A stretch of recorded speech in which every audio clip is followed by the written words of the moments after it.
Olá, hoje nós vamos estudar os capítulos 19 a 22 do livro de 1 Reis, versículos 1 e 2 do capítulo 19. A rejeição por parte de Jezabel dos sinais de Deus demonstram seu caráter como pessoa que fazia aquilo que queria, qualquer que fossem as consequências. Versículo 3 do capítulo 19. A fé de Elias pode ter se abatido em razão da exaustão física e emocional. Embora seu futuro ainda incluísse diversas tarefas, pode ser significativo que sua próxima tarefa incluísse escolher seu sucessor. Berseba era no território de Judá, no Reino do Sul. Versículo 4 do capítulo 19. O zimbro é um arbusto do deserto que cresce até cerca de 2,75 metros e dá alguma sombra. Depois de estabelecer, com a ajuda de Deus, uma luta titânica contra os profetas de Baal, na qual se saiu perfeitamente vencedor, Elias ficou desanimado e deprimido, pois, embora o Senhor tivesse derrotado Baal, Elias tornou-se um fugitivo de Acabe e Jezabel e por isso quis morrer. Versículos 5 a 8 do capítulo 19. A provisão miraculosa recomeçou, desta vez só para o profeta. Depois que comeu e descansou, Elias devia viajar por um vasto território até o Monte Horebe, isto é, o Monte Sinai, o local original da revelação de Deus a Moisés. Horebe ficava na península árida do Sinai, entre Israel e Egito. Versículos 9 a 12 do capítulo 19. Para animar Elias e fortalecer a sua fé, Deus o visitou no Monte Horebe. Essa visitação foi acompanhada de um forte vendaval, um terremoto e fogo, mas o Senhor não estava em nenhuma dessas coisas. Pelo contrário, a revelação de Deus veio através de uma voz mansa e delicada. Versículo 13 do capítulo 19. Elias cobriu o próprio rosto ao ouvir o cicio tranquilo e suave. Ninguém pode ver a Deus e viver. Versículos de 15 e 16 do capítulo 19. Embora fosse comum que os profetas ungissem os reis, era extremamente incomum para eles ungir reis estrangeiros. O propósito de Deus nisso foi usar esse rei de Damasco para trazer o seu juízo contra a casa de Acabe. Jeú era comandante militar que serviu tanto a Acabe como ao filho deste, Jorão. Por incitação de Elias, Jeú daria início a uma completa limpeza, a uma completa eliminação da casa de Acabe. O nome Eliseu significa Deus é salvação, sendo uma caracterização apropriada da missão de Eliseu. Existem muitos paralelos entre o trabalho de Elias e o trabalho de Eliseu. Ambos obedeceram aos padrões da Aliança do Sinai, apesar da oposição de certos reis. Versículos 17 e 18 do capítulo 19. O juízo de Deus contra a casa de Acabe viria por Azael, Jeú ou Eliseu. Elias pensara ser o único profeta do Senhor que restava. No entanto, o Senhor conservara 7.000 que não tinham beijado a imagem de Baal. Versículos 19 a 21 do capítulo 19. O manto usado por Elias era um símbolo de sua posição e da sucessão de Eliseu a essa posição. Elias aparentemente permitiu que Eliseu fizesse uma visita de despedida à sua casa, porque o que lhe tinha sucedido era grandioso e não perderia seu efeito por meio de tal demora. O fato de Eliseu ter uma junta de bois, de poder ter assado a carne e compartilhado, mostra que ele vinha de uma família próspera. Eliseu entregou-os completamente ao seu novo chamado profético, pondo fim à sua antiga maneira de viver. Eliseu não começou em pé de igualdade com Elias, mas como seu aprendiz ou ajudante. Agora nós vamos estudar o capítulo 20. Versículo 1 do capítulo 20. Provavelmente deve ser Ben-Hadad II, neto do Ben-Hadad mencionado em 1 Reis 15, versículos 18 a 20. Ben-Hadad II, Ben-Hadad II, reuniu uma coligação de 32 reis de cidades-estados dependentes e de chefes tribais para sua campanha contra Acabe. Versículos 4 a 9 do capítulo 20. Acabe dirigiu-se a Ben-Hadad como se ele fosse um inferior se dirigindo a um superior. Acabe esperava que, rendendo-se, pudesse preservar sua própria vida e impedir que sua cidade fosse destruída. Nessa rendição, Acabe não imaginava realmente entregar suas mulheres e crianças, pelo menos não aquelas de seu palácio e de seu séquito. Versículos 10 e 11 do capítulo 20. Irado diante da recusa de Acabe, Ben-Hadad prometeu reduzir Samaria a um montão de poeira. Acabe respondeu com um provérbio que diz ser uma insensatez vangloriar-se da vitória antes da luta ter começado. Versículos 13 a 16 do capítulo 20. A revelação divina por meio do profeta deu encorajamento e orientação a Acabe. Os 7.000 se tratavam de homens de guerra do exército. O propósito da intervenção divina era mostrar a Acabe que o Senhor livra e é o único Deus.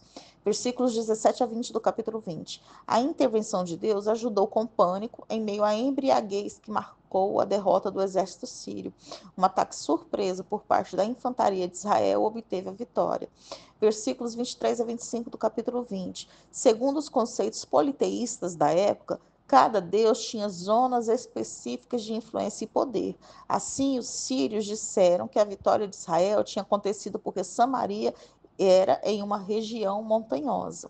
Os sírios se prepararam para outra batalha no ano seguinte, muito provavelmente na primavera. Eles compreenderam que suas forças seriam mais efetivas na planície em vez de nas montanhas. A substituição dos reis por capitães do exército sírio ocasionou a troca da nobreza, já testada em batalha, por oficiais menos experientes. Versículos 26 e 27 do capítulo 20. Acabe tinha reconstruído parcialmente um exército de carruagens, o que faz crer que os dois exércitos utilizaram carruagens como armas de guerra. No entanto, parece que Acabe tinha uma maior quantidade de carros de guerra. Versículos 28 a 31 do capítulo 20. A infantaria era geralmente uma tropa a pé, sem uso de carros de guerra. As batalhas naquela época eram vencidas quando do abandono e fuga da outra parte, que era quase sempre dizimada.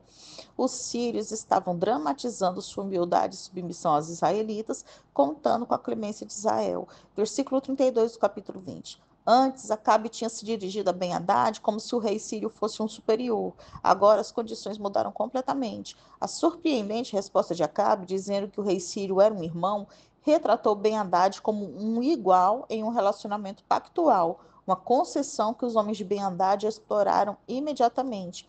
Versículo 34 do capítulo 20. O comércio internacional poderia render lucros substanciais e a garantia de um mercado em outro país permitiria uma distinta vantagem econômica para os comerciantes israelitas. Os dois reis formalizaram suas negociações, ratificando um pacto ou acordo. Versículos 35 a 43 do capítulo 20. Consciente do tratado que Acabe fizera com Ben-Hadad II, o profeta foi falar com Acabe, contando a história de ser responsável por um prisioneiro e descuidado ter deixado os prisioneiros escapar. Ao ouvir a história contada pelo profeta, Acabe não demonstrou misericórdia e assim condenou a si mesmo por ter deixado um prisioneiro muito mais valioso escapar. As guerras eram campanhas nas quais o próprio Deus lutava e ganhava, usando os israelitas como seus agentes. Ao entrar nessas guerras, Israel devia conduzir-se da maneira prescrita, observando as estipulações de conduta santa. Acabe estava disposto a aceitar a vitória divina, mas violou as regras da guerra santa ao fazer um tratado com Ben-Hadad, vinculando Israel a uma nação estrangeira, trazendo mal para si e para o povo. Pois mesmo que cada indivíduo seja responsável pela sua própria conduta diante de Deus, os atos de cada um inevitavelmente afetam as vidas de outras pessoas para o bem ou para o mal. Agora nós vamos estudar o capítulo 21, versículos 1 a 3 do capítulo 21. Jezreel ficava a cerca de 39 quilômetros ao norte de Samaria. Acabe tinha um palácio ali, além do outro palácio na capital, em Israel. Deus era o proprietário da terra e o povo era tido como seus mordomos. Além de que existiam leis para proteger uma terra para ficar sempre na família. Já nas nações cananeias, um rei podia apoderar-se de propriedades e de objetos pessoais pertencentes a outrem ao seu bel prazer, porque, em teoria, toda a propriedade pertencia à família real e tão somente era confiada aos súditos. Os poderes de um monarca israelita eram limitados em contraste com os poderes de um rei cananeu. Quando Acabe quis ficar com a vinha de seu vizinho Nabote, procurou negociar uma compra. Porém, Nabote recusou, pois sua terra era uma herança sagrada que o Senhor lhe havia dado. Era a sua porção da herança de sua família. Vendê-la seria o mesmo que deserdar seus próprios descendentes. Versículos 7 e 8 do capítulo 21. Jezabel não via problemas em usar o seu poder real para seus interesses e elaborou um plano em que escreveu cartas para acusar falsamente Nabote e então executá-lo. Versículos 9 e 10 do capítulo 21. Jezabel, com a cumplicidade de Acabe, fomentou a apreensão entre os habitantes da cidade, pois um jejum era uma reação característica diante de uma crise ou grande transgressão. A lei de Israel estipulava que pelo menos 2 testemunhas eram necessárias para condenar uma pessoa à pena capital. É interessante que a carta não dizia para encontrar 2 pessoas, mas 2 homens malignos. A pena por amaldiçoar a Deus era a morte. Versículos 11 a 14 do capítulo 21. O maldoso esquema de Jezabel foi executado.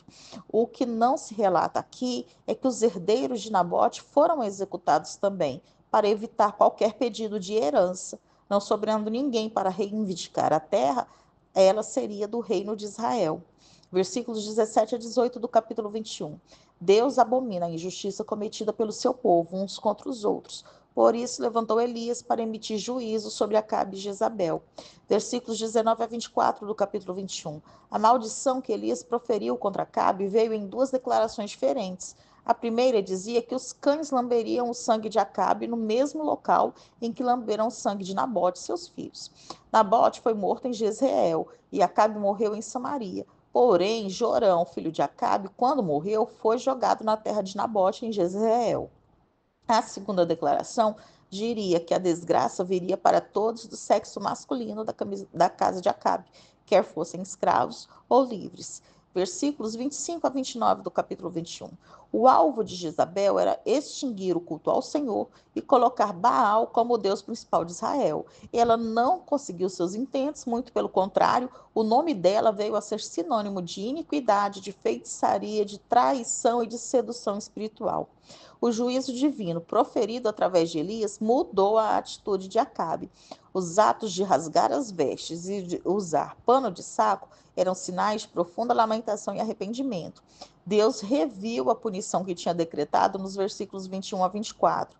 A penalidade não foi rescindida, mas foi adiada por um tempo, devido à misericórdia de Deus. Embora Acabe não vivesse o bastante para ver o fim de sua dinastia, ele e Jezabel tiveram mortes desonrosas.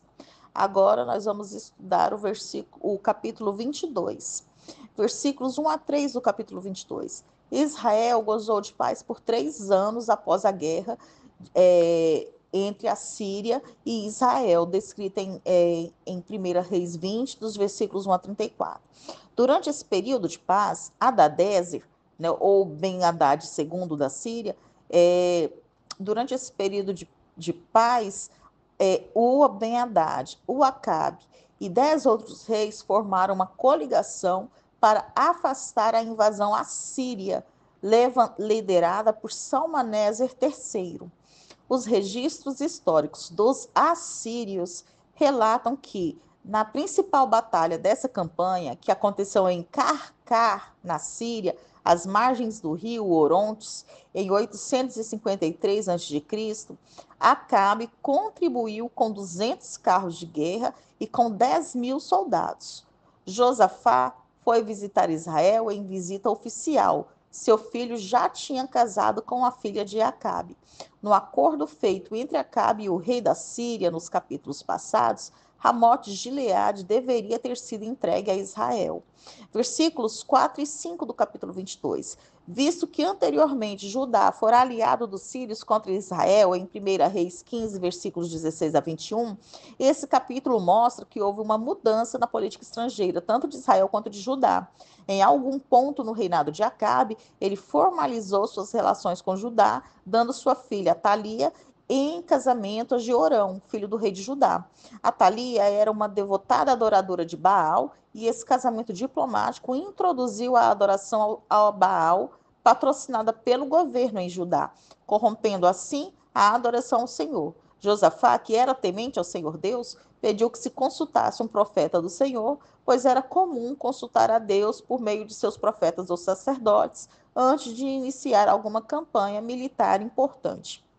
Versículos 6 e 7 do capítulo 22. Acabe chamou muitos profetas, no entanto, Josafá compreendeu que nenhum deles eram servos do Senhor Deus. Assim, insistiu no pedido por um verdadeiro profeta do Senhor.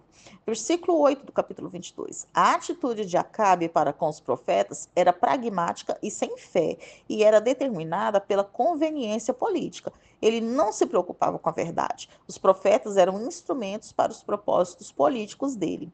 Versículos 11 e 12 do capítulo 22. Os profetas podiam entregar suas mensagens por meio de teatro, e os chifres que Zedequias fizera representavam um poder indestrutível e inflexível. Assim deram ao rei Acabe a mensagem que ele queria ouvir. A superioridade de Acabe em números de carruagem apoiavam essa profecia.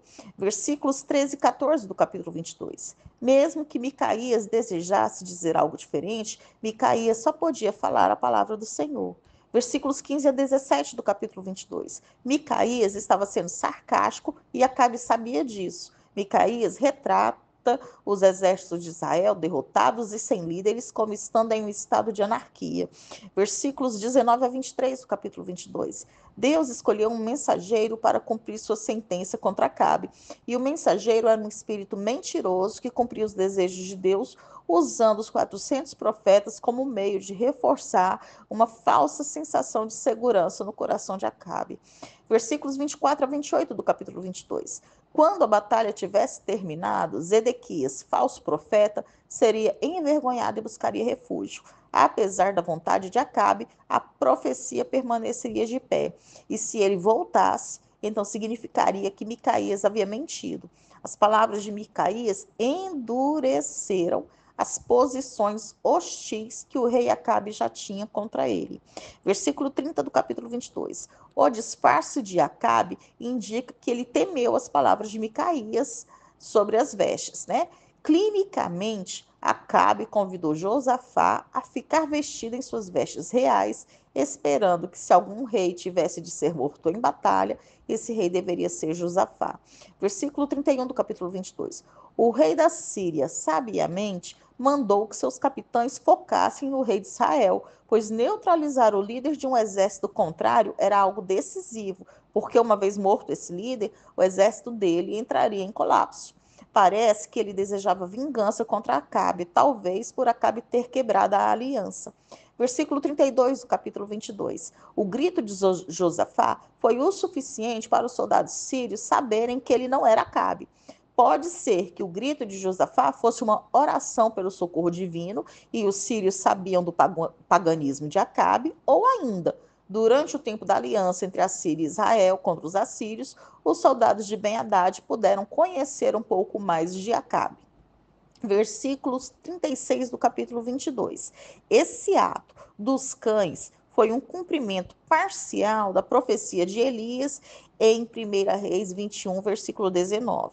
A referência às prostitutas provavelmente seja sobre prostituição cultual efetuada no templo de Baal. Versículo 39 do capítulo 22. As escavações arqueológicas em Samaria descobriram casas construídas com marfim decorativo que datam desse período. Versículos 41 a 44 do capítulo 22. Josafá reinou entre 872 a.C. e 848 a.C. Josafá foi um rei bom, temente a Deus, mas teve paz com o rei de Israel, deixando seu filho se casar com Atalia, filha de Acabe e Jezabel, e seguidora da mãe na adoração a falsos deuses. Versículos 45 a 50 do capítulo 22. Embora os primeiros anos do reino dividido fossem assinalados por guerras intermitentes, o tratado entre Josafá e Acabe foi o começo de um período de relações pacíficas entre Judá e Israel. A menção a Edom é que Edom era um vassalo de Judá. O rei de Judá era quem decidia quem governaria Edom. Josafá, tal como fizera Salomão antes dele, quis estabelecer uma marinha sua, com base em Ezion-Geber, que se mostrou infrutífera. Versículos 52 a 54 do capítulo 22. Acasias reinou em Israel de 853 a 852 a.C. apenas 2 anos, e perpetuou a adoração a Baal, introduzida e apoiada por seus pais, Acabe e Jezabel. Então, nós terminamos aqui não apenas o estudo dos capítulos 19 a 22 do livro de Primeira Reis, mas hoje nós estamos concluindo a leitura do livro de Primeira Reis.